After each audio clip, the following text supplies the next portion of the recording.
Good evening, everybody. Tim Holmes here for our weekly story time. I'm really glad to have you all here because this story time, it's the last Saturday of the month, and what that will mean from now on is the last Saturday of every month, we're going to live story tell something we call a pick your part story. And what that means is everyone who has joined me and will in the future join me on Patreon, so patreon.com/Tim Writes, Timmwrites. When you subscribe, one of the features one of the benefits that you get to participate in is a monthly storytelling where you get to pick the parts of the story. And so my patrons have selected the story for tonight. They have chosen the ending of our story. They've chosen how that story will progress. And tonight, that story is going to be told to you by me. And this story has a bit of a history, which I will explain after our storytelling. But again, this one was built with a pick your part feature, a benefit that's part of my Patreon program. So my patrons are to thank. If you enjoy this story, this is their doing. This is the story that they put together based on a voting form that they had access to. So here we go. For the purposes of tonight, the title of our story will simply be The Camping Trip. So without further ado, Bob, Fred, and Georgia, they loved camping. It was their favorite thing to do. And every summer, they would hop in Fred's Jeep and they would drive out to their favorite camping site. And they would get their tent set up and they would get their equipment all unpacked and they would be ready to have that first fire, to story tell around at night and tell ghost stories, but their favorite thing to do was to roast marshmallows around that campfire. But to roast marshmallows, you needed a stick. Actually, you needed a few sticks to make a fire as well. So, once the friends had their tent up and their campsite ready, they decided, well, why don't we just go on a hike? And on our hike, we can pick up some sticks for our fire and to roast our marshmallows. So off they went on their hike, and they crossed the large empty field that they were in, and they entered the forest. And as they walked through the forest, they heard the sound of the twigs and the branches and the leaves that had fallen underneath their feet. And they heard crunch, crunch, crunch, crunch, crunch, crunch, crunch. And it was a lovely sound as they listened to the wind blows through the leaves and the animals. You could hear the squirrels and the birds scurrying and fluttering about. They loved being outdoors. They loved all those sounds. And then all of a sudden, there was a sound that they didn't recognize. Crackle, crackle, grrr. Crackle, crackle, grrr, said Bob. Did you guys hear that? Well, yeah, they both the other friends nodded. Georgia and Fred, yeah, we totally heard that.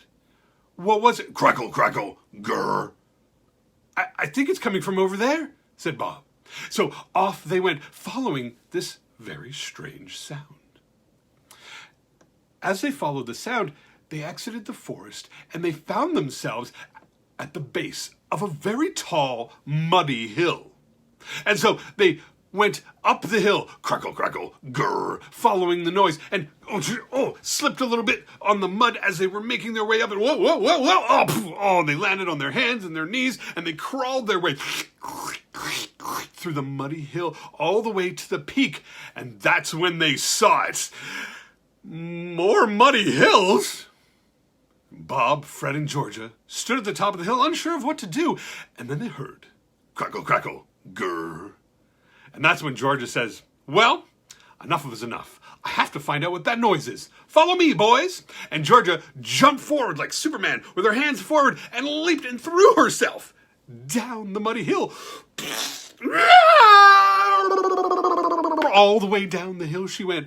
She was having a grand time, and up the next hill she went until she stopped at the top of the next hill. And she went, come on, boys. And Bob and Fred looked at each other and went, that looked like fun. And so they went, dived down the hill, whoa, and up the next hill. And they joined Georgia at the top. And they waited. And they listened. And then they heard, crackle, crackle, grrr. I think it's coming from over there, pointed Bob. And so they went down the last muddy hill. Yeah! And they tumbled at the bottom of the hill into an open grass field. And as they were all catching their breath, they heard crackle, crackle, grrr. And so they followed the sound. And they got to an area where there were several trees planted. They were spaced far enough apart. It wasn't really a forest. So they heard it again. Crackle, crackle, grrr. We're getting really close, said Fred. And they were sure they were right on the noise. And they looked down at the ground and they looked all around them and they kept hearing crackle, crackle, grrr. It was like it was right on top of them. And they looked up. Crackle, crackle, grrr. It was right above them. It was in a tree. There was a giant egg in a tree. It was a giant purple egg with yellow spots. And they watched as it shook on the tree branch. Crackle, crackle, grrr. And they watched as the egg... It's hatching, said Fred. And they watched as the egg came apart and pieces of the egg fell down and Bob, Fred, and Georgia had to dodge. Foom, foom, foom. And they looked up after all the egg pieces had fallen, and what was there? Squaw! It was a baby triceratops. What is a baby triceratops doing up a tree? I have no idea, said Fred, but I love dinosaurs. I can't believe there's a triceratops right there. And the baby triceratops looked down at them and went, squaw! And then it tried to move, but it was up a tree. Where was it to go? And it stumbled, and it fell down the tree, hitting branch to branch all the way down to the ground. Squaw, squaw, squaw, squaw, squaw, squaw. Oh no! Fred, Bob, and Georgia put their arms out together and linked their hands, and boom, they caught the triceratops. The baby triceratops was a baby, but it was still very, very heavy. And they all collapsed to the ground. And the baby triceratops rolled up onto its paws and began to lick Bob, Fred, and Georgia in a friendly way. It was showing its thanks. I can't believe this, said Fred. That is so cool. And so they walked the baby triceratops back to their campsite, where they played all sorts of games with it and chased it around and played tag. And the baby triceratops played a little bit rough, and they ended up with a few bruises. But they were having the best camping trip ever. And so they sat down all tired and they started to share some of their marshmallows and their food with the baby triceratops who nommed it up. And that's when they heard, squaw! Was that Slushy? Was that the baby triceratops? They had named their baby triceratops Slushy. Squaw! That wasn't Slushy. That's a lot louder and a lot deeper. What is that? And across the field, they could see, tromping across very quickly, was a much larger triceratops. Fred was losing his mind. It's another dinosaur! Bob and Georgia, they weren't so excited. Fred, do you think maybe this baby belongs to that dinosaur? Do you think Mommy is going to be happy with us? And Fred paused for a moment. I don't know. Good question. And the large triceratops arrived at their campsite. Squawk! And Bob, Fred, and Georgia all shivered together, holding each other. And the baby triceratops ran up to its mother and went, squaw, squaw, squaw. And the large triceratops, squaw. What were they talking about? Thought Bob, Fred, and Georgia. And that's when the two of them, both the mother and the baby triceratops, slowly approached Bob, Fred, and Georgia. And the mother triceratops nuzzled her nose into Fred's belly, nice and gently. And then she nuzzled into Bob's belly and George's belly. And they realized the mommy triceratops was thanking them for taking care of her baby. And they watched as their baby Triceratops that they had fallen in love with trotted off with its mother across the field. But when they were about halfway across the field, the baby Triceratops went squawk and trotted right back to the three friends and gave them each a big sloppy wet lick up the cheek. And one more squawk, and it rejoined its mother. And they trotted off and disappeared into the forest. Oh, the three friends all looked at one another and went, "Did that really happen? That was amazing. This is the best camping trip ever."